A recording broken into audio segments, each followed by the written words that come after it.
एक समय की बात है, एक राजा था जो बहुत ही समझदार था और हमेशा प्रजा के हित में ही सोचता था, लेकिन कभी कभी वो जल्दबाजी में निर्णय ले लेता था। एक रात राजा ने एक भयानक सपना देखा। राजा ने सपने में देखा कि उसके सारे दांत एक एक करके गिर गए हैं। इतना डरावना सपना देखकर राजा की नींद खुल गई और सुबह होते होते राजा चिंता में डूब गया कि इस सपने का क्या अर्थ होगा। और राजा ने तुरंत ही राज ज्योतिष को बुलाया और सारे सपने की बात उसे बताई। ज्योतिष ने राजा की सारी बात सुनी और फिर गंभीरता से कहने लगा कि राजन, ये कोई शुभ संकेत नहीं है। इस सपने का अर्थ है कि आपके परिवार के सारे सदस्य आपकी आंखों के सामने एक एक करके मृत्यु को प्राप्त होंगे। राजा ने जब ज्योतिष की ये बात सुनी तो गुस्से में आकर उसने ज्योतिष को अशुभ बात बोलने के आरोप में जेल में डलवा दिया। अब राजा ने दूसरे दिन दूसरे ज्योतिष को बुलाया जो पहले वाले से बुद्धिमान और अनुभवी था। राजा ने उसे भी अपने सपने की बात बताई और सारी बात सुनने के बाद ज्योतिष मुस्कुराते हुए कहने लगा कि राजन, ये तो अत्यंत ही शुभ संकेत है। इस सपने का अर्थ है कि आपके परिवार के सारे सदस्यों से ज़्यादा लंबी उम्र आपकी होगी और आपके जीवित रहते हुए आपका पूरा परिवार आपकी छत्र छाया में सुरक्षित रहेगा। राजा ने जब ये सुना तो बहुत खुश हो गया और उसने ढेर सारे सोने और चांदी के सिक्के उस ज्योतिष को इनाम में दे दिए। अब दोनों ज्योतिषी ने एक ही बात कही थी कि राजा की उम्र लंबी है और राजा के जीवन काल में ही उसके परिवार के सभी सदस्य मृत्यु को प्राप्त होंगे, परंतु दोनों ज्योतिष के बोलने का तरीका अलग अलग था। पहले वाले ज्योतिष ने वही बात को गंभीरता से और नकारात्मक ढंग से कही, जिसके कारण राजा नाराज हो गया और उसे जेल में डाल दिया।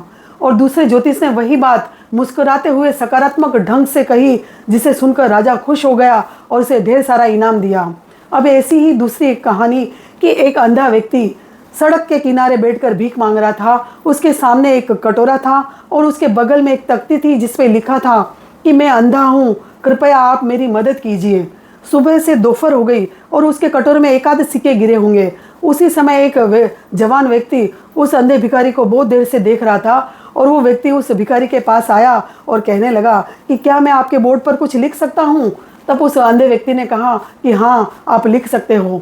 उस व्यक्ति ने उस बोर्ड के दूसरे साइड पर एक लाइन लिखी और चुपचाप वो वहाँ से चला गया। थोड़ी देर बाद तो चमत्कार हो गया। जो व्यक्ति उस अंधे भिखारी को देखकर अनदेखा करके आगे बढ़ रहे थे, अब वही व्यक्ति झुक झुक कर उसके कटोरे में पैसे डाल रहे थे। और सुबह से शाम हो गई और उस भिखारी का जो कटोरा था पूरा पैसों से भर गया। अब उसके पास इतने पैसे थे जितने कि उसने 7 दिनों में भी कभी नहीं देखे थे। और शाम हुई और वो व्यक्ति वापस उस भिखारी के पास आया।